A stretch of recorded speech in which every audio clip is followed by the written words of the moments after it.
Bismillahirrahmanirrahim. Assalamualaikum warahmatullahi wabarakatuh.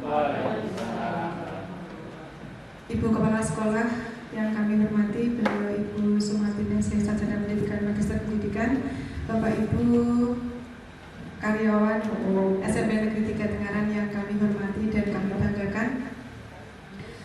Izinkan saya Lucy Kurniasari untuk menyampaikan pengalaman saya, sekedar sharing seperti itu. Mohon maaf, saya tidak bermaksud untuk menggurui Bapak Ibu semuanya. Tidak, saya hanya untuk menyampaikan apa yang saya tahu dan sebatas pemahaman saya seperti itu. Mohon maaf untuk senior-senior saya terutama. Sebelum kita mulai, kita berdoa terlebih dahulu. Semoga apa yang saya sampaikan nanti bisa membawa manfaat untuk kita semua, untuk anak didik kita masing-masing. Berdoa menurut agama dan keyakinan kita masing-masing. Berdoa mulai.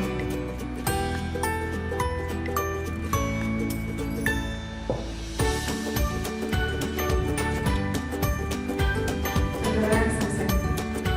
Bapak Ibu semua yang kami hormati, dalam hal ini saya ingin menyebarkan pemahaman dan pengalaman budaya positif di sekolah yang saya terima di pendidikan guru penggerak mulai dari bulan Agustus kemarin. Tapi sebelumnya saya untuk mengajarkan pada siang hari ini saya punya pantun. Mohon maaf Pak Wisnu dan Ibu Valen kalau tidak pas gitu. Ikan sepat, ikan tuna. Belinya di warung Hadi, di warung Ibu Hadi. Bapak Ibu hebat di Jakarta. Mari kita semangat belajar budaya positif. Terima kasih. Saya belajar ini tidak pas, tidak tahu ini. Terima kasih.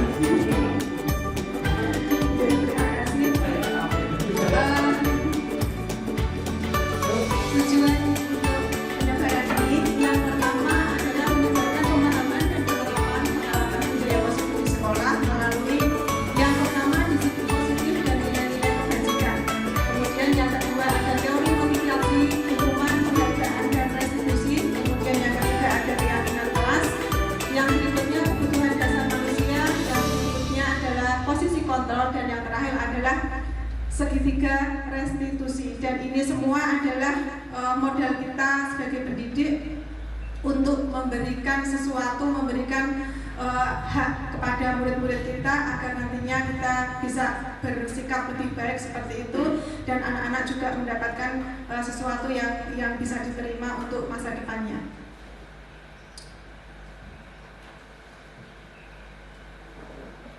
Bapak Ibu, di meja Bapak Ibu sudah saya sediakan kertas warna kuning, biru, pink, sama hijau. Bapak Ibu, itu yang tulisannya itu kayaknya yang warna kuning, pink kan? Ya, yang warna pink. Jawablah dengan setuju atau tidak setuju saja. Jadi tidak ada kurang setuju, nggak ada ya. Setuju atau tidak setuju seperti itu. Yang pertama, hukuman dapat mendisiplinkan anak. Setuju. Terus Bapak Ibu boleh ditulis ataupun mungkin nanti bisa perwakilan untuk menyampaikan pendapatnya seperti itu. Yang kedua, pemberian hukuman dengan hal positif seperti membaca atau membersihkan halaman sekolah dapat meningkatkan disiplin anak. Yang terakhir, membuat penghargaan dapat meningkatkan motivasi belajar anak. Bapak Ibu, hampir semuanya 100%. Ketiga pertanyaan itu adalah setuju. Setuju dilaksanakan kepada anak-anak, kepada anak didik kita. Jawabannya kita pending dulu, kita simak dulu. Marilah kita menikmati apa yang saya sampaikan. Mulai dari tadi yang saya sampaikan disiplin positif, kemudian ada keyakinan kelas, dan nanti Bapak Ibu bisa menyimpulkan sendiri jawabannya itu benar apa salah atau direkomended apa enggak, seperti itu. Disiplin materi yang pertama yaitu disiplin positif dan nilai-nilai kebajikan. perubahan paradigmanya di kertas warna kuning. Iya. Sambil Bapak Ibu membaca, saya bacakan dulu, tapi di sini saya juga ada ini. Anda dan teman Anda akan melakukan kegiatan cobalah buka. Anda adalah A. Tugas Anda adalah mengepalkan salah satu tangan. Dikepalkan seperti ini. Coba Anda bayangkan bahwa Anda menyimpan sesuatu yang sangat berharga. Di dalam kepala itu adalah sesuatu yang sangat berharga. Tidak, Anda perlu menjaga benda tersebut sekuat tenaga Anda karena begitu pentingnya untuk kehidupan Anda. Nah, ini Anda sebagai A yang pertama, kemudian rekan Anda sebagai B. Yang B itu tugasnya adalah mencoba dengan segala kekuatan yang ada itu untuk membuka tangan rekan Anda, seperti itu. Membukanya boleh dengan membujuk, menghardik, mengintimidasi, kemudian memarahi boleh, menggoda juga boleh, kemudian menggelitik juga boleh. Sebentar, jangan dipraktekkan dulu. Bahkan menawari Anda dengan uang agar Anda bersedia membuka kepala tangan Anda. Nah, seperti itu. Kayaknya sudah jelas nggih? Nah. Kemudian cobalah lakukan kegiatan ini, cobalah buka dengan teman Anda secara bergantian nanti setelah ini. Dalam waktu 30 detik saja, setelah itu diskusikan kegiatan ini dan coba jawab pertanyaan. Ketika kita menggenggam sesuatu yang sangat berharga, kan kita tidak ini harus tetap seperti ini gitu ya. Nah, teman Anda itu atau mungkin orang lain itu berusaha untuk membukanya, entah itu dengan segala macam cara. Nah, seperti itu. Untuk pertanyaan yang pertama, apakah Anda atau B tadi secara bergantian membuka kepala tangan Anda? Apakah Anda membuka kepala tangan Anda? Seperti itu. Mengapa alasan Anda jika membuka kepala tangan Anda? Jadi sudah sekuat tenaga seperti ini. Ketika teman Anda itu mencoba membuka, Anda yang Anda lakukan itu tetap membuka ya, tetap membuka. Nah, dibuka seperti ini, alasannya seperti apa? Gitu. Kemudian yang B, ketika Anda mengepalkan tangan, teman Anda itu membuka, berusaha untuk membuka, tapi Anda tetap kekeh menutup tangan Anda, itu alasannya apa? Mungkin dari Bapak Ibu ada yang berpendapat? Mungkin pertanyaan pertama dulu atau kedua dulu, alasannya apa tangan Anda tetap terbuka, bisa dibuka seperti itu? Alasan Anda kenapa tertutup seperti itu? Mungkin Bapak Ibu ada yang membantu? Ya, Pak Joko, monggo. Alasan saya membuka kepala tangan karena saya tidak tahan dengan usaha dari si B, teman saya yang berusaha untuk tetap mencari tahu apa yang ada di dalam kepala tangan saya. Untuk yang B, alasan saya tetap menutup kepala tangan saya karena saya berusaha untuk tetap menjaga apa yang ada dalam kepala tangan saya, walaupun B berusaha dengan cara apapun untuk mengetahui apa yang ada dalam kepala tangan saya. Terima kasih, Pak Adi. Untuk yang nomor 1, Bu, saya membuka kepala tangan saya karena saya ingin mengetahui hal baru dari apa yang sebelumnya saya pegang. Maka dengan rela saya membuka atau melepaskan dan untuk mengetahui hal baru yang selama ini saya pegang. Untuk yang nomor 2 yang B, kenapa saya menutup? Apa yang sudah saya dapatkan akan saya pertahankan dengan sekuat tenaga, seperti itu. Mungkin itu saya saja dari saya. Terima kasih. Terima kasih Pak Joko dan Pak Adi. Kalau Pak Joko tadi tetap membuka dengan alasan tidak tahan dengan godaan orang lain seperti itu ya. Kalau menutup karena memang ingin mempertahankan apa yang menjadi sesuatu yang ada di genggamannya seperti itu. Kalau Pak Adi membuka untuk mengetahui hal yang baru seperti itu. Kalau kalau menutupnya gimana tadi Pak? Sama. Nah seperti itu. Mungkin dua ini perwakilan dari Bapak Ibu semuanya, kita mengetahui sekuat tenaga kita untuk mempertahankan sesuatu. Jika itu ada yang membuka ataupun merayu untuk dibuka, kita bisa menutup, istilahnya seperti ini. Kita untuk memberi keluasaan menutup tangan kita atau membuka tangan kita itu adalah tergantung kepada siapa? Diri kita sendiri. Ya. Kita mau membuka mau menutup tergantung pada diri kita sendiri. Nah itu juga terjadi pada siswa kita. Jadi siswa itu istilahnya kita adalah pengontrol seperti itu. Tapi kita tidak bisa mengontrol orang lain. Nah nanti ada teori kontrol seperti itu.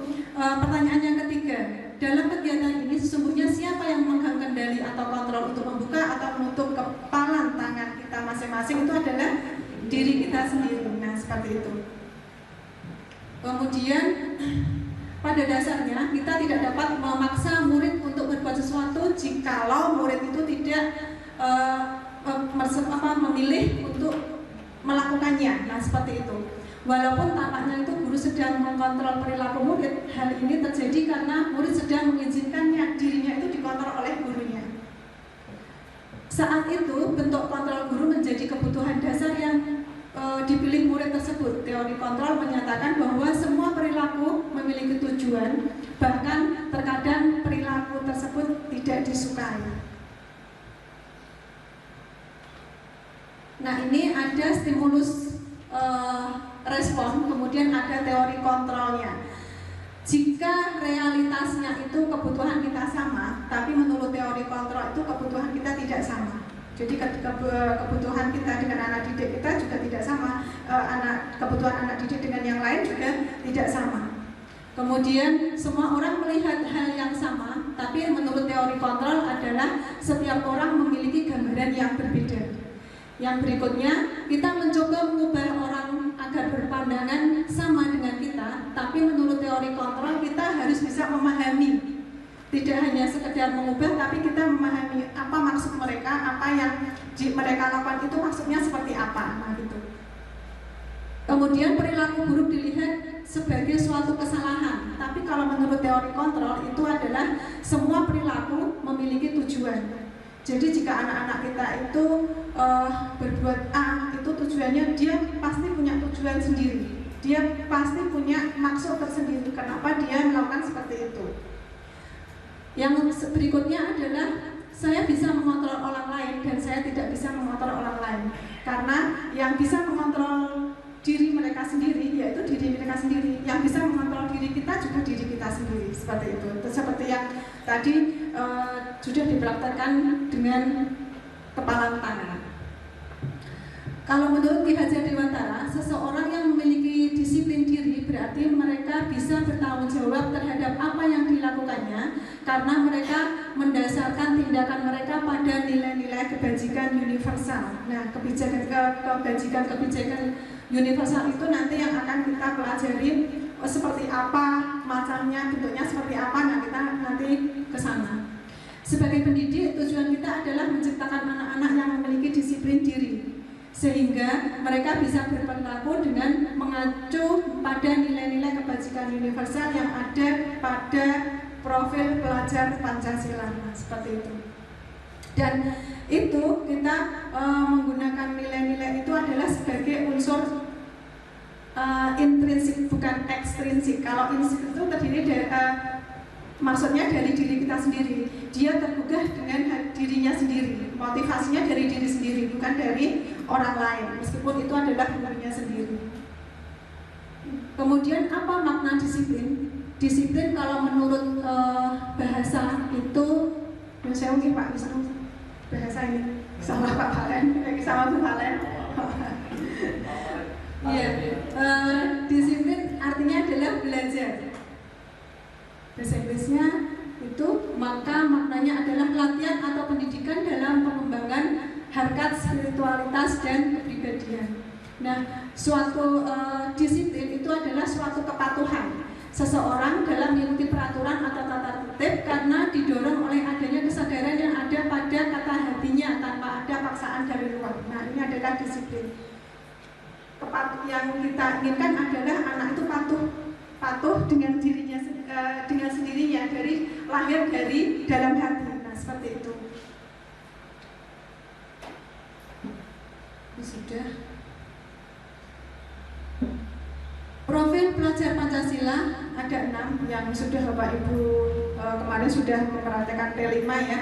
Itu diantaranya adalah beriman, bertakwa kepada Tuhan Yang Maha Esa dan berakhlak mulia. Kemudian mandiri, bermakna kritis, berkebinekaan global, yang kemudian bergotong royong, dan yang terakhir adalah kreativitas. Nah, nilai-nilai kebajikan yang diambil itu banyak.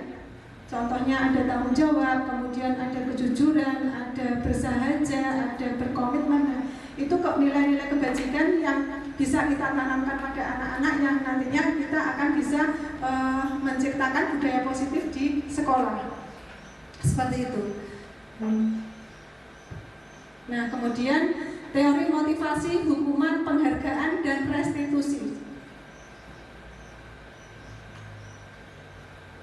Motivasi, ada motivasi itu siswa ataupun kita sendiri menurut teori motivasi itu ada 3. Yang pertama, dia termotivasi untuk menghindari ketidaknyamanan atau hukuman, itu adalah intrinsik. Jadi dia melakukan sesuatu yang sesuai ketentuan, tapi dia takut dengan hukuman. Nah, itu yang pertama. Kemudian yang kedua, mendapatkan imbalan atau penghargaan dari orang lain. Dia mau, tapi karena mendapat penghargaan atau mendapat hadiah. Nah, seperti itu. Kemudian yang berikutnya, untuk menjadi orang yang diinginkan itu menghargai diri sendiri dengan nilai yang mereka percaya. Itu adalah yang kita inginkan, nilai intrinsik. Jadi hadir dari dalam diri mereka sendiri dengan kesadaran diri. Nah, seperti itu yang kita maksudkan, yang kita inginkan, mereka patuh dengan muncul dari dalam dirinya sendiri. Tindakan guru berikut termasuk hukuman atau konsekuensi. Nah, Bapak Ibu, di meja Bapak Ibu ada kertas warna biru. Nah, itu coba Bapak Ibu itu dipahami dulu, kemudian nanti itu termasuk hukuman atau konsekuensi, seperti itu. Mungkin yang belum menerima bisa saya bantu untuk membacakan. Yang pertama, mencatat 100 kali di dalam buku kalimat, saya tidak akan terlambat lagi, karena dia terlambat sekolah. Nah, seperti itu termasuk hukuman atau konsekuensi, bisa ditulis orek-orek di situ boleh, atau mungkin nanti bisa salah satu atau salah dua menyampaikan pendapatnya. Ya, hukuman ini termasuk hukuman atau konsekuensi, seperti itu. Kemudian yang kedua, lari mengelilingi lapangan basket 2 kali karena terlambat hadir di sekolah. Ini mungkin mata pelajaran PJOK mungkin pernah atau belum atau sering selalu. Nah, ini termasuk hukuman atau konsekuensi. Kemudian yang ketiga, murid diminta untuk push up 15 kali karena tidak menggunakan masker ke sekolah.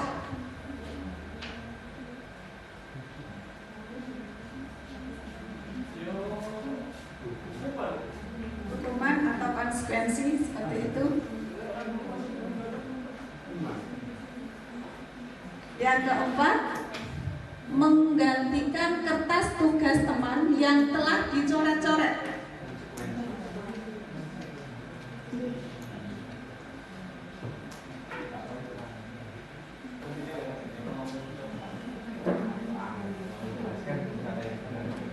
Yang kelima, membersihkan tumpahan air di meja tulis karena tersenggol pada saat belajar.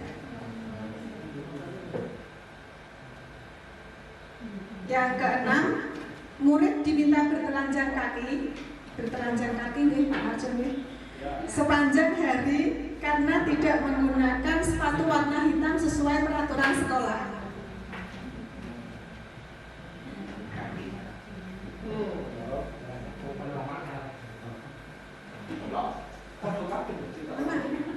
Oh iya. Terus yang ketujuh, lari mengelilingi lapangan basket 2 kali karena terlambat 10 menit untuk pelajaran PJOK. Nah ini malah spesifik lagi pelajaran PJOK ini. Pilihnya hukuman atau konsekuensi.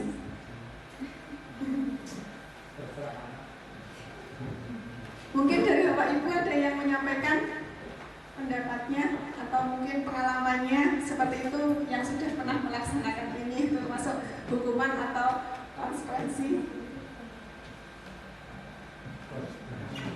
Pak Heru mungkin, monggo Pak Heru. Oke, yang pertama hukuman. Sekolah itu sudah ada aturan, maka kalau ada anak yang melanggar aturan ya mendapat hukuman. Misalnya ditulis di situ anak atau di kelas lah, di kelas dibuat aturan siapa yang bolos bayar 1.000. Nah itu hukuman. Tapi kalau konsekuensi itu langsung. Misalnya anak tidak boleh main bola sampai terus siang, dia bermain maksimal sendiri sehingga dia sakit, nah itu konsekuensi. Jadi buat itu akibat langsung mangan terlalu banyak, perut kita sakit, itu konsekuensi. Tapi kalau hukuman itu harus ada aturan. Anda tidak membawa topi, ya ada hukumannya, ada aturannya di sekolah. Barang siapa tidak membawa topi akan ada prosedur. Jadi hukuman itu diberikan jika ada prosedurnya dulu. Kalau konsekuensi itu tanpa prosedur, misalnya kita berjalan anak ngeloke Heru ireng keplak-plak, itu konsekuensi. Kalau memang ya keplak, itu konsekuensi. Tapi hukuman enggak. Hukuman misalnya anak terlambat 3 kali terus mendapat hukuman sesuai yang sudah direncanakan. Saya kira itu. Terima kasih Pak Heru. Oh Pak Afi, PJOK ini. Yes. Baik, terima kasih Bu Lucy. Yang pertama saya membela diri dulu, karena di situ ada mata pelajaran PJOK. Lari mengelilingi lapangan basket 2 kali karena terlambat 10 menit untuk pelajaran PJOK. Ya, saya langsung ibaratnya hukuman atau konsekuensi. Sebenarnya dalam pelajaran PJOK saya sudah menerapkan bahwa sebelum kegiatan pembelajaran dimulai di awal semester itu kita sudah membuat kontrak sekolah. Artinya kontrak apa yang harus dilakukan selama 1 semester. Jadi ada kesepakatan-kesepakatan yang telah disepakati dengan peserta didik khususnya untuk pelajaran PJOK. Dan salah satunya ketika anak tidak memakai sepatu atau tidak memakai seragam atau mungkin datang terlambat ke dalam pelajaran, maksudnya di situ terlambat 10 menit untuk mengikuti pelajaran PJOK, itu menurut saya masuk ke dalam konsekuensi karena di awal kita sudah membuat kesepakatan, bukan peraturan tapi kesepakatan. Kesepakatan itu terdiri dari anak-anak sendiri yang mengusulkan dan disetujui dengan forum yang ada di dalam kelas. Menurut saya itu. Kemudian yang menurut saya dalam konteks itu adalah hukuman adalah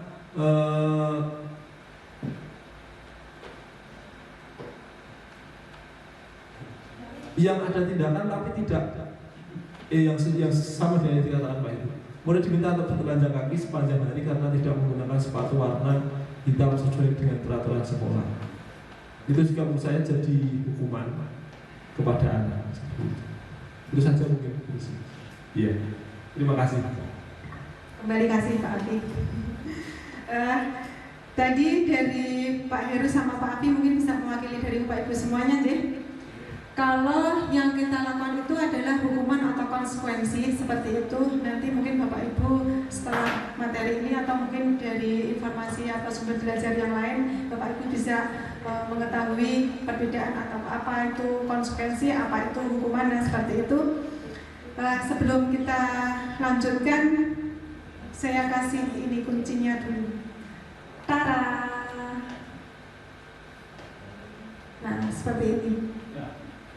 Ya, ada hukuman, ada konsekuensi. Menurut pemahaman saya, jika itu namanya konsekuensi itu adalah setara. Jadi kita memberikan efek jerah seperti itu kepada siswa itu yang setara. Jika anak menumpahkan air, berarti ya konsekuensinya dia harus membersihkan air atau dia harus mungkin kalau itunya pecah ya mengganti gelasnya seperti itu. Jadi setara. Kalau yang dilakukan di PJOK itu konsekuensi bukan hukuman, karena dia ini pada pelajaran PJOK selain semula sudah ada kesepakatan, keyakinan kelas seperti itu sudah disepakati. Nah, ketika ada yang tidak sesuai ketentuan, nah itu adalah konsekuensinya dia harus lari. Nah, seperti itu. Beda, sama-sama lari. Yang nomor 2 itu lari melengili basket karena dia terlambat. Terus yang nomor 7 itu karena dia terlambat untuk pelajaran PJOK, itu beda. Yang di atas itu hukuman karena tidak sinkron seperti itu. Kemudian kalau yang bawah itu tidak terlambat karena pada pelajaran PJOK semula sudah ada kesepakatan dan itu sinkron dengan pelajaran PJOK. Jadi ketika anak-anak misalkan nggak sengaja atau mungkin sengaja menyobek jilbab temannya misalkan, berarti konsekuensinya dia harus menjahitnya seperti itu atau paling tidak mengembalikan seperti semula. Nah, itu ada relasinya atau relevansinya seperti itu. Kita lanjut ya. Dihukum oleh penghargaan. Nah, ini penghargaan itu ternyata bisa merusak hubungan. Maksud kita baik ya, anak-anak siapa yang menang dikasih hadiah, mungkin hadiahnya ini, hadiahnya itu. Niat kita untuk memberi motivasi, tapi ternyata oleh Alfie Horn ini tentang apa itu hukuman dan reward atau penghargaan. Penghargaan itu bisa merusak hubungan, yaitu ketika seorang diberi penghargaan, dia akan melakukan seperti apa yang diajarkan oleh Bapak Ibu guru. Ini antara Bapak Ibu guru dan siswa seperti itu, hanya sebatas itu. Aku pengen itu hadiah, nah seperti itu. Sudah setelah itu ya sudah. Nah, dia itu termotivasinya motivasi intrinsik, tidak datang dari dirinya sendiri. Jika seorang guru memberikan penghargaan kepada murid, besar kemungkinan itu muridnya hanya untuk menyenangkan gurunya, biar aman, biar tidak dimarahi, nah seperti itu. Biar nanti dikasih hadiah, dikasih sanjungan, nah seperti itu. Penghargaan menciptakan persaingan di dalam kelas. Oke, persaingan, tapi ada yang menimbulkan kecemasan. Ketika anak tidak bisa mengerjakan, tidak bisa menjawab pertanyaan guru, dia akan merasa cemas. Wah, ternyata saya sudah berusaha, tapi sudah ada yang lebih dahulu untuk tunjuk jari misalkan. Jadi motivasi itu akan terhenti. Dia kreativitasnya akan terhenti. Nah, paling mesti nomor 1 si A, mesti nomor 2, nomor berikutnya yang tunjuk jari mesti ini, saya mesti kalah. Nah, padahal anak-anak itu pemikirannya kan beda-beda, bertingkat. Tidak semuanya apa itu langsung gercep semuanya kan enggak ya. Nah, jadi itu menurut Alif Horn itu penghargaan itu adalah juga akan merusak hubungan. Mereka yang percaya bahwa mereka tidak memiliki kesempatan untuk mendapatkan penghargaan itu akan berhenti. Nah, seperti itu. Sekarang apa itu restitusi? Restitusi itu adalah untuk bagaimana menciptakan kondisi bagi murid itu untuk memperbaiki kesalahan mereka, sehingga mereka bisa kembali kepada kelompok mereka dengan karakter yang lebih kuat. Ketika anak-anak itu melaksanakan kesalahan, melakukan kesalahan, kita berusaha sebagai pendidik untuk memperbaiki kesalahannya, sehingga dia nanti kembali ke kelompok mereka itu dengan karakter yang lebih kuat, tidak ada unsur negatifnya, atau mungkin minder, atau mungkin dia merasa bersalah, atau mungkin dia sakit hati, trauma, nah seperti itu. Restitusi juga adalah proses kolaborasi yang mengajarkan murid itu untuk mencari solusi masalahnya sendiri. Jadi kita kasih pertanyaan pemantik seperti itu, kita dorong, kita tuntun. Nah, sebisa mungkin itu anak bisa menggali sendiri permasalahanmu sebenarnya apa, terus motivasinya seperti apa. Nah, penyelesaiannya kita berharap dia bisa menyelesaikan dengan sendirinya. Tentunya kita dengan sebagai orang tua juga harus menuntun mereka agar sesuai dengan tujuan. Ciri-ciri restitusi adalah bukan untuk menebus kesalahan, namun untuk belajar dari kesalahan. Maksudnya setelah anak itu belajar dari kesalahan, dia tidak akan mengulang ke dalam diri, lebih ke introspeksi diri. Anak-anak kita ajak refleksi seperti itu. kita korek dalam dirinya sendiri itu permasalahan yang terjadi itu apa. Kemudian restitusi fokus pada solusi. Yang kita harapkan adalah solusi, bukan memperlebar permasalahan, bukan memperpanjang permasalahan. Jadi permasalahan satu belum selesai ditambah permasalahan yang lain. Nah, itu bukan seperti itu yang dimaksudkan. Tapi satu permasalahan ada solusinya, satu permasalahan ada solusinya. Kemudian yang berikutnya adalah fokus pada karakter, bukan pada tindakan. Karakter yang sesuai dengan profil pelajar Pancasila tentunya. Di sana banyak elemen-elemennya. Bapak Ibu, kita lanjutkan ke materi yang ketiga, yaitu keyakinan kelas. Yang tadi Pak Afi sudah sampaikan, mungkin Bapak Ibu juga sudah menerapkan, Pak Toto juga kayaknya sudah di IG saya sudah pernah melirik, menonton seperti itu. Kesepakatan kelas, keyakinan kelas yang kita bisa buat itu di awal. Jadi kita diskusi dengan peserta didik, dengan anak-anak, yang kita harapkan itu apa, keyakinan kelas yang kita harapkan itu apa, dan keyakinan kelas itu atas suara semua anak. Jadi semua anak itu bisa mengeluarkan pendapatnya, saya pengennya seperti ini loh Bu, saya pengennya seperti ini loh Pak, nah seperti itu. Nah ketika sudah tercantum seperti itu, anak-anak juga akan ingat. Kemarin saya juga praktek seperti itu. Salah satu keyakinan kelasnya keluar ke kamar izin ke kamar mandi satu persatu. Nah seperti itu. Ketika ada dua anak Bu mau izin ke belakang, ada dua anak dulu. Satu tim tadi kesepakatannya gitu. Nah seperti ini. Jadi anak bisa mengingat-ingat tadi itu yang jadi keinginan saya itu apa. Nah itu sudah tertuang untuk diskusi bersama yang namanya adalah keyakinan kelas.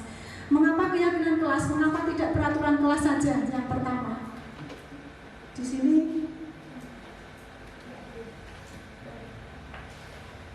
kemudian yang kedua, mengapa adanya kelas itu penting untuk terbentuknya sebuah budaya positif. Yang berikutnya, bagaimana mewujudkan sebuah keyakinan kelas yang efektif.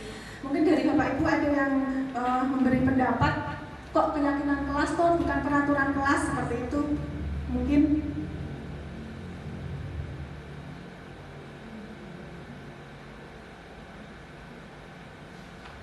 oke, Pak Wisnu, Pak Narja, Ini singkat saja. Kalau keyakinan kelas itu lebih ke keinginan bersama. Jadi harapan dari diinginkan dari warga kelas itu seperti apa. Tapi kalau peraturan itu cenderung mengikat dan ada sifat dari peraturan itu yang istilahnya mengharuskan.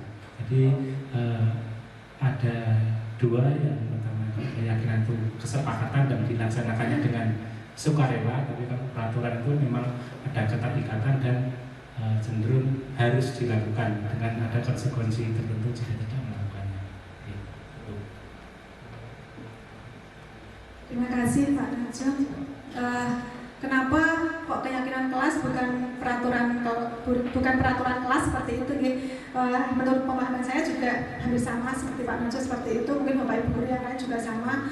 Kalau keyakinan kelas itu adalah suara kita bersama, seperti itu ya, kesepakatan kita bersama, hasil diskusi kita dengan peserta didik. Tapi kalau peraturan itu identik dengan mengikat. Kayak satu orang, saya pilihnya seperti ini, kamu harus patuh. Nah seperti itu adalah peraturan. Mungkin itu. Lanjutnya, ngantuk enggak Bapak Ibu? Kalau ngantuk nanti saya ajak tepuk dulu ya. Oke. Saya punya tepuk fokus aja. Saya beri contoh nih. Tepuk fokus. Gimana ya? Oh ya. Tepuk fokus oleh kanan, no oleh kiri, no fokus, gitu ya. Saya mengajarkan ini, anak saya ketawa tidak berhenti. Coba Bapak Ibu, tepuk fokus oleh kanan, no oleh kiri, no fokus. Ya, terima kasih.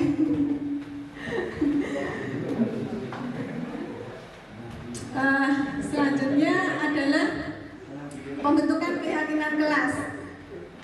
Ketika anak-anak itu Ini sekedar sharing ya, ketika anak-anak itu kadang pelajaran seperti itu penat, nah itu diberi briefing atau mungkin sekedar itu, oke, semangat. Tapi kalau sudah selesai, nah seperti itu.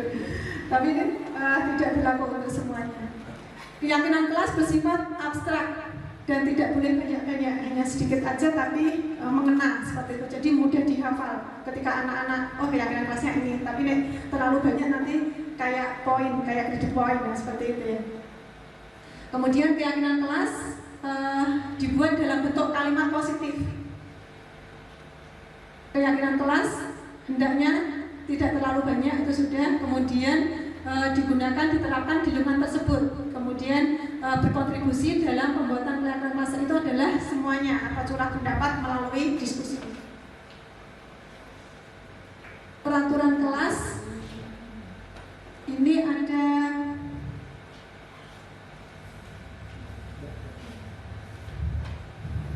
peraturan kelas, kemudian di sini ada nilai kebajikan.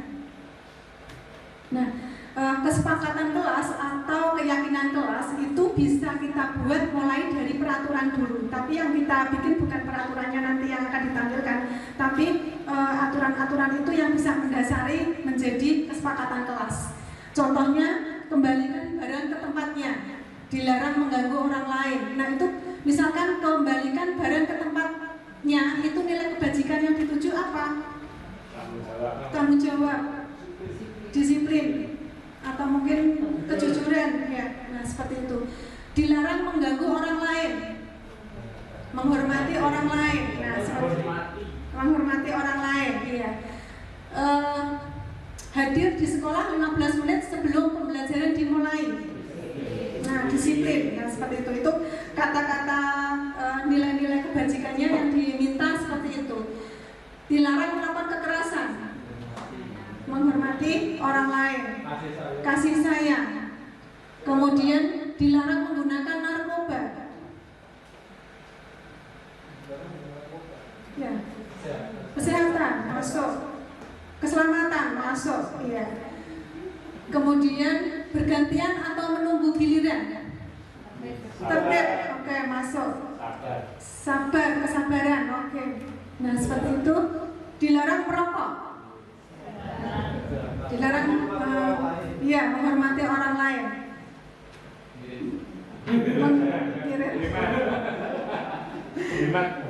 Penghisap, bapak penghisap ya. Kemudian gunakan masker, kesehatan, kedisiplinan, oke. Apa Pak Nazar? Peduli, kepedulian. Kemudian berjalan di kelas dan dari koridor, ketertiban, oke. Iya, disiplin. Nah ini tadi ini salah satu asumsi ya, salah satu ini saling bertanggung jawab, kemudian saling menghormati dan masuk semuanya. Kemudian yang terakhir jalan di kelas dan koridor, yaitu keamanan dan keselamatannya. Itu nilai-nilai kebajikan, itu bisa dijadikan keyakinan kelas. Keyakinan kelas 7, misalkan ini hormat, kami meyakini bahwa sangat penting untuk menghormati semua barang dan milik orang lain. Nah itu adalah kata kebajikannya adalah hormat. Nah ini kita bisa tampilkan dengan tabel T, yaitu tampak seperti dan tidak tampak seperti. Misalkan tampak seperti datang tepat waktu, nah tidak tampaknya seperti apa? Sering datang waktu sering datang ke sekolah terlambat. Nah, seperti itu contohnya. Kemudian ada tabel Y yang satunya. Terdengar, terlihat, berperilaku. Jadi ketika keyakinan kelas itu terdengar seperti apa? Yuk, ayo kita bantu, atau mungkin maaf sudah meminjam, terima kasih atas peminjamannya, atau mungkin terima kasih atas pemberiannya. Nah seperti itu terdengar di telinga. Nah terlihatnya seperti apa? Misalkan anak-anak itu mengembalikan barang pinjamannya di tempatnya dengan senyum atau dengan sopan, nah seperti itu. Kemudian perilakunya senyum, ramah. Nah itu atau postur tubuh yang menyesuaikan, jadi dengan agak membungkuk atau seperti apa, tanda menghormati dengan sesama, dengan teman-temannya. Kemudian tugas guru adalah mengajar, tugas siswa adalah belajar, tugas guru mendidik, tugas siswa mencoba, dan seterusnya. Nah, itu adalah tabel-tabel yang kita gunakan untuk keyakinan kelas. Nah, kita lanjutkan untuk 5 kebutuhan dasar manusia. Kita semuanya, anak-anak didik kita semuanya manusia itu punya 5 dasar kebutuhan hidup menurut William James. Nah, kebutuhan hidup itu yang pertama adalah bertahan hidup, kemudian kasih sayang, kemudian kebebasan, yang berikutnya kesenangan, kemudian yang berikutnya adalah penguasaan atau kekuasaan. Contoh kasus pada kertas warna hijau. Nah, coba Bapak Ibu pahami. Mungkin bisa saya bantu, okay? Ibu Ambar, guru wali kelas 2A di SD Pelita Hati, sedang bingung menghadapi ulah salah satu murid di kelasnya, yaitu Doni. Beberapa anak di kelas 2A telah datang kepadanya dan mengeluhkan Doni yang seringkali meminta bekal makanan, makan siang mereka dengan paksa. Jika Anda menghadapi situasi seperti Ibu Ambar, apa yang akan Anda lakukan? Menurut Anda, kira-kira apa alasan Doni melakukan hal itu? Mungkin ini juga pernah kita jumpai di anak-anak didik kita, nih. Mungkin ada yang merampas makanan, ada yang minta makanan dengan paksa. Nah, seperti itu. Kita sebagai Ibu Ambar, guru wali kelasnya, apa yang akan kita lakukan? Kemudian kira-kira Doni itu berkelakuan seperti itu karena apa? Nah, seperti itu. Mungkin bisa direnungkan atau mungkin langsung bisa ditanggapi Bapak Ibu.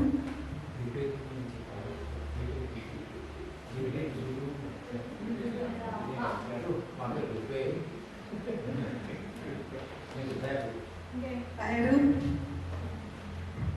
Ya, ini menarik, tapi saya menggarisbawahi kata-kata sering. Kalau anak itu hanya sekali, ya, itu tidak sama dengan sering kali. Berarti anak itu terlalu sering. Ya, itu sudah betul, anak itu ditanya mungkin memang dia tidak punya keadaan orang tuanya, tidak pernah bawa bekal. Itu ya kalau kita langsung hubungi Bu Nida. Bu Nida sebagai itu bisa menyelesaikan, karena ini bagian dari kepedulian sekolah. Karena ada kata-kata sering kali. Mungkin anak itu udah nakal, rebutnya itu mungkin karena bisa jam terakhir lapar. Lain kalau hanya sekali 2 kali, mungkin hanya sekali berarti hujan. Tapi kalau sering kali tiap hari minta bekal sama temannya dengan memaksa, ini kan warning. Itu Bu, itu aja Bu. Terima kasih. Mungkin Bapak Ibu ada yang lain? Kalau tidak ada, mari kita kupas satu persatu permasalahan ini disesuaikan dengan 5 kebutuhan dasar. Jadi kita sebagai pendidik itu mengerti apa yang menjadi kebutuhan anak didik kita. Mereka itu sebenarnya butuh kebutuhannya apa? Sebenarnya mereka itu melakukan seperti ini itu karena dia pengennya apa? Nah, seperti itu. Nah, ini ada hubungannya dengan 5 dasar kebutuhan manusia tadi. Yang pertama, seperti yang Pak Heru katakan, dia kalau udah terlalu sering berarti kita bisa turun tangan seperti itu ya Pak. Kalau hanya sekali, mungkin 2 kali ya itu mungkin baru masih taraf ya udah lah seperti itu. Tapi kalau sudah sering kali dan anak-anak yang lain itu merasa dia terganggu, nah seperti itu kita bisa melakukan penyelidikan atau mungkin penyelesaian masalah. Yang pertama, merujuk dari permasalahan yang Doni lakukan itu, kita sesuaikan dengan misalkan ini kebutuhan bertahan hidup. Pada kasus Doni ini, mungkin nggak Doni itu melakukan itu karena dia memang di rumahnya tidak bisa makan. Nah, maksudnya saya tidak, mungkin di rumah dia tidak terpenuhi makannya seperti itu. Mungkin ya. Karena anak didik kita kita juga ada yang karena ikut orang tua, ikut neneknya atau mungkin ikut saudaranya karena keterbatasan ekonomi, kadang dia hanya makannya sekali dua kali dan seperti itu. Saking melehnya dia meminta itu dengan paksa, tapi sering karena misalkan setiap Jumat membawa bekal seperti itu. Karena memang dia itu pengen makan, karena dia lapar, berarti dia minta secara paksa. Itu kebutuhan yang dia penuhi, yang harus dia penuhi itu adalah kebutuhan bertahan hidup. Kemudian kasih sayang, mungkin nggak Doni melakukan itu karena dia butuh kasih sayang? Mungkin juga karena kebutuhan orang tuanya tidak memperhatikan dia. Kadang orang tuanya berangkat pagi, dia masih tidur. Ketika orang tuanya balik ke rumah dari kerja, anaknya juga yang malah sudah tidur. Nah seperti itu, orang tuanya tidak memperhatikan, anakku mau wis mak urung, anakku mau wis mak sama apa, mungkin seperti itu. Jadi dia ingin mendapatkan kasih sayang seperti itu dengan meminta paksa temannya untuk makan. Jadi teman-teman biar merasa dia memperhatikan seperti itu, sehingga dia merasa aku dikasihani, aku disayangi. Nah seperti itu. Mungkin caranya Doni aja yang nggak pas lah gitu ya. Kemudian penguasaan itu berhubungan dengan kekuatan. Mungkin dalam kasus ini apabila jawaban Doni itu dia merasa hebat karena temannya menjadi takut karena dia keinginannya selalu dituruti, maka sebetulnya Doni itu berusaha untuk memenuhi kebutuhannya, yaitu kebutuhan dasarnya akan kekuasaan. Dia merasa berkuasa itu adalah sesuatu yang sangat dia impikan seperti itu. Konco-koncone do takut, konco-koncone do menghindari dia, ya udahlah tak kasihkan. Nah seperti itu. Dia kebutuhan dasarnya adalah kekuasaan. Yang berikutnya adalah kebebasan. Bila jawaban Doni itu dalam kasus di atas adalah dia merasa bosan dengan makanan yang sudah dikasihkan orang tuanya kepada Doni, dia bosan, terus akhirnya meminta temannya. Nah itu adalah dia merasa bebas karena punyanya teman itu beraneka ragam, beraneka ragam lauknya atau mungkin jenisnya. Nah seperti itu. Kebutuhannya adalah kebebasan. Kemudian adalah kesenangan. Dia hanya ini aja, enjoy aja, fun aja, ganggu koncone gitu.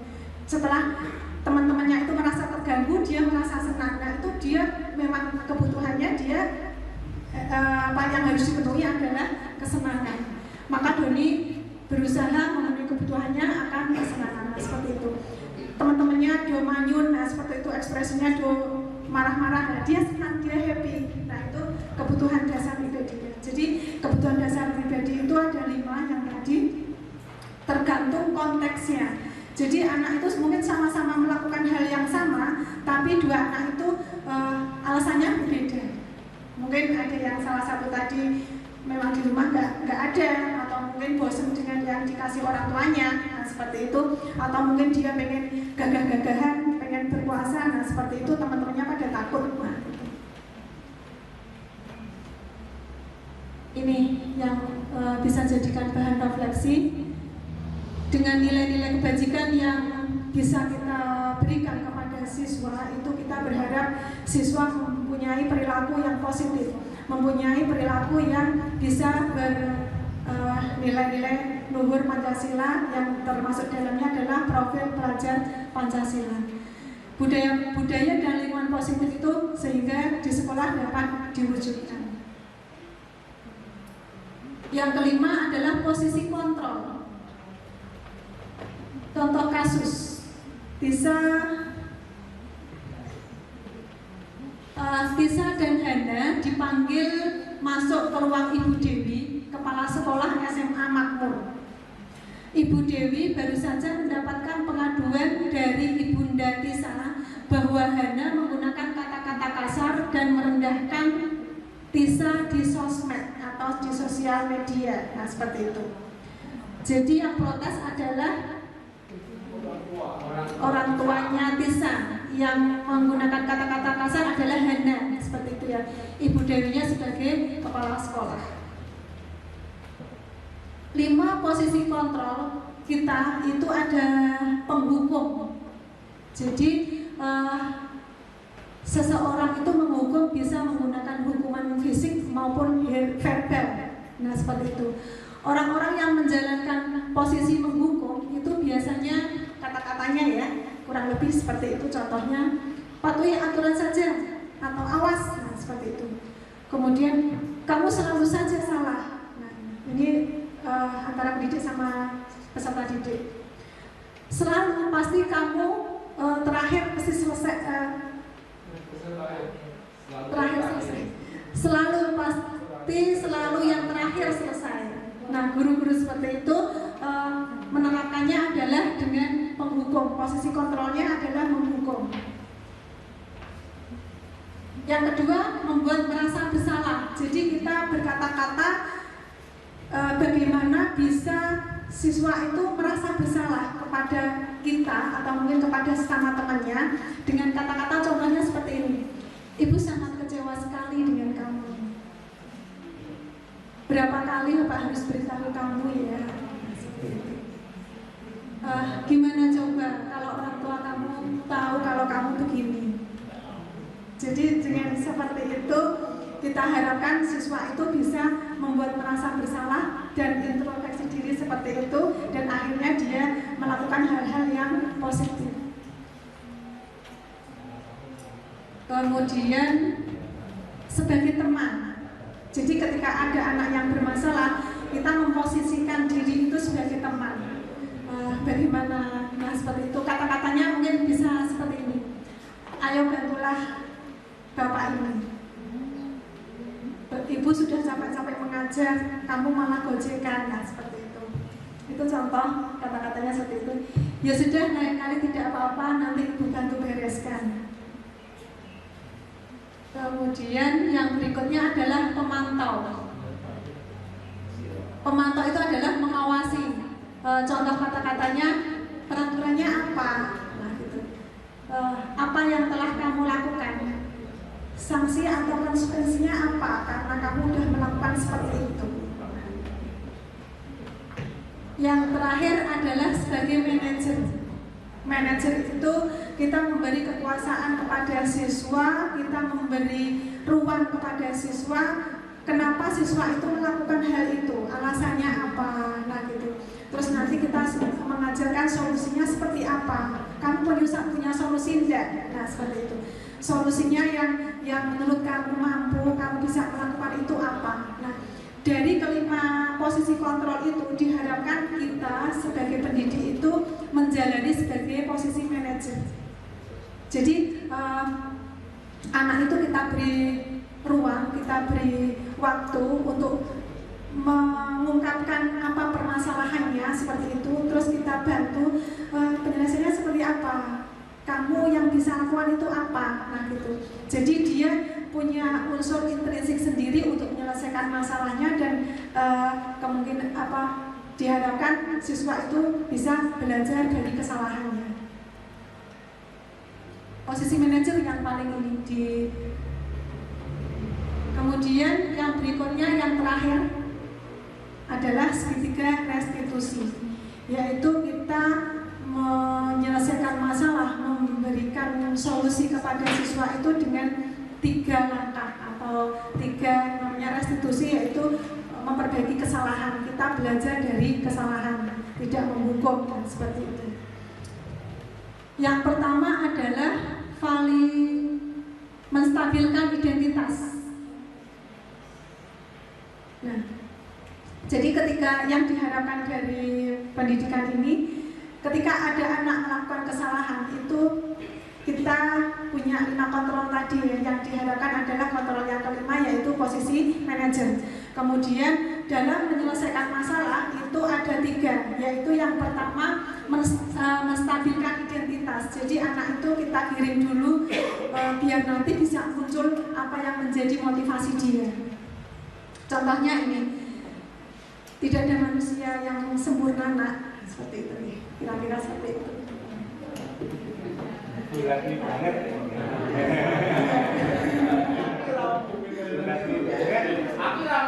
Mungkin bisa dicontoh Pak Rizko.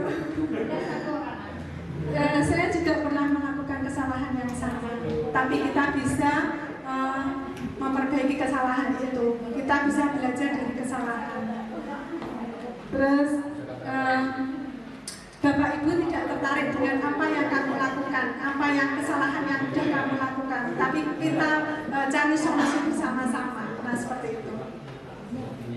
Kemudian, apakah kamu sedang menjadi teman yang baik buat dirimu sendiri? Nah, seperti itu.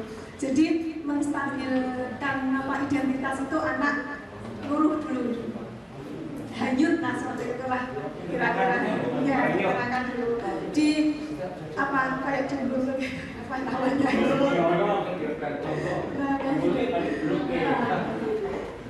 Kemudian yang kedua adalah validasi tindakan yang salah.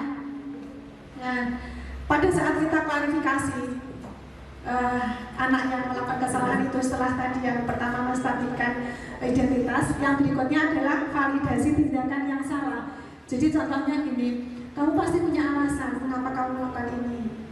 Alasannya apa? Kamu melakukan ini alasannya apa? Nah, seperti itu. Kamu patut bangga pada diri kamu sendiri. Kamu bisa menambah sikap yang baru yang lebih baik. Nah, kita cari alasannya itu apa yang paling penting. Siapa tahu dengan dia beralasan seperti itu kita bisa memberi solusi yang terbaik. Karena satu anak dengan anak yang lain itu adalah pasti berbeda. Yang berikutnya adalah menanyakan keyakinan. Nah, kita kembalikan keyakinan kelas apa, atau mungkin keyakinan kebajikan apa yang kita sudah pernah miliki, apa yang telah kamu langgar. Nah, seperti itu. Kamu pasti mau menjadi orang seperti apa? Bayangan kita itu tentang kelas ideal itu seperti apa? Nah, kita berharap dari permasalahan yang ada pada peserta didik itu, dari 5 posisi kontrol kita bisa menjadi seorang manajer. Jadi dengan objektif menyelesaikan masalah seperti itu. Dengan segitiga restitusi kita panggil anak itu, kemudian kita melalui 3 langkah yang tadi kita pahami benar-benar anak itu melakukannya seperti apa, kemudian motivasinya seperti apa, gitu. Jadi untuk pertanyaan yang tadi hukuman atau tidak tadi, kita kembali kepada nomor 1, hukuman dapat mendisiplinkan anak, setuju atau tidak? Kok masih setuju?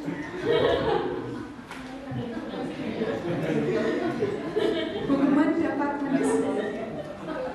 dapat mendisiplinkan anak. Karena gini, ketika kita berdiri sebagai penghukum, itu bisa menjadikan anak menjadi trauma, menjadi takut karena itu takut karena hukuman itu. Jadi tidak lahir dari dalam dirinya sendiri. Nah, seperti itu. Kemudian pemberian hukuman dengan hal positif seperti membaca, membersihkan halaman sekolah itu dapat meningkatkan disiplin anak. Setuju tidak setuju? Tidak setuju.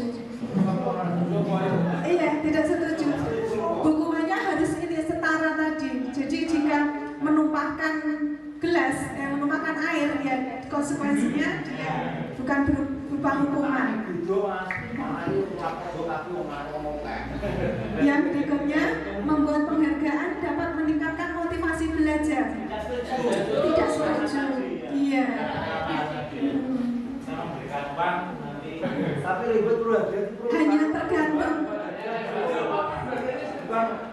Hanya tergantung kepada seseorang, 2 orang, nah seperti itu. Saya melakukan ini karena seorang, nah seperti itu. Nah, yang dimaksudkan di sini kita bisa menggali punyanya peserta didik itu dari dalam. Jadi kesadaran penuh seperti itu. Tidak karena penghargaan, tidak karena hukuman. Nah, dia sadar dengan sesadar-sadarnya seperti itu untuk melakukan keyakinan kelas atau peraturan, dan sehingga itu akan membentuk budaya positif di sekolah. Bisa menjadi manajer seperti itu dengan ya, kita bisa mencoba dari hal yang terkecil yaitu keluarga, atau mungkin sebagai Bapak Ibu wali kelas di kelasnya. Nah, nanti kita bisa melebar sampai ke sekolah, dan kita berharap budaya positif itu bisa berlaku di sekolah kita tercinta SMP Negeri 3 Tangerang. Mungkin yang terakhir, Ibu.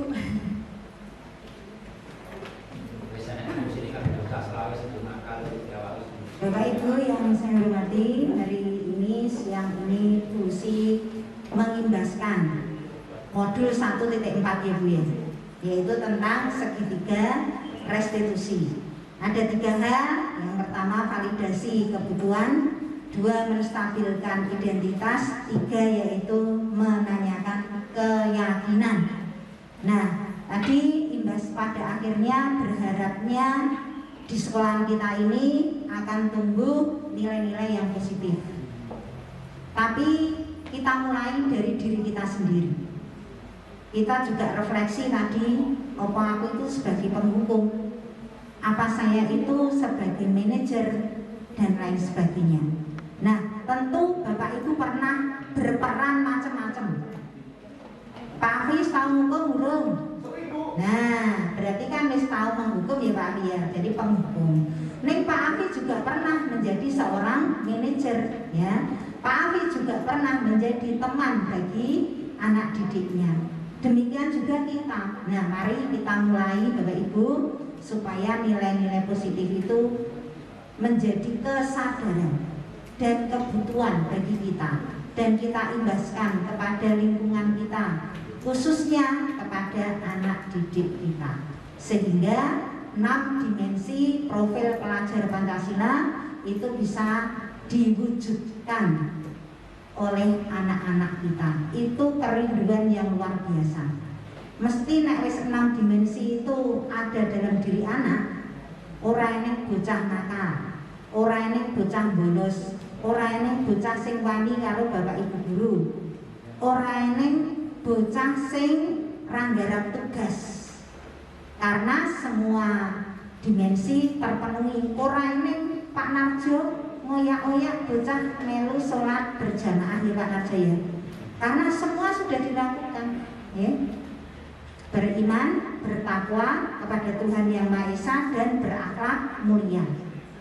Berkebinekaan global, gotong royong, kemandirian, bernalar kritis, dan kreatif. Nah, monggo Bapak Ibu, kita punya cita-cita yang luar biasa. Semoga ke depan sekolah kita menjadi tambah baik, tambah maju, tambah berprestasi. Dan dimulai dari Bapak Ibu guru. Kita support Bu Lucy, nanti nyusul Pak Joko, Pak Afi, dan yang lainnya yang ingin maju sebagai calon guru penggerak. Matur nuwun, itu yang perlu saya sampaikan.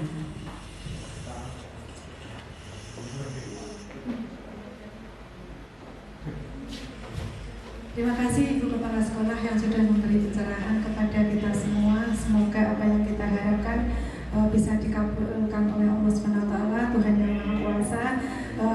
Niat baik kita untuk menjadi pendidik yang bisa memberikan, menuntun kepada anak didik kita mencapai tujuannya di masa yang akan datang.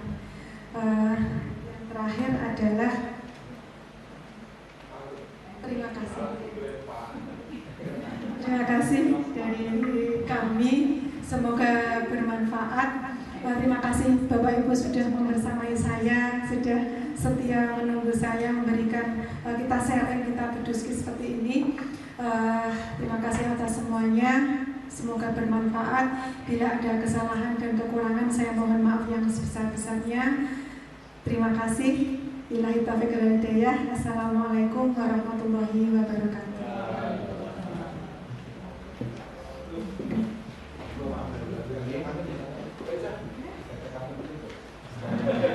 Jalan-jalan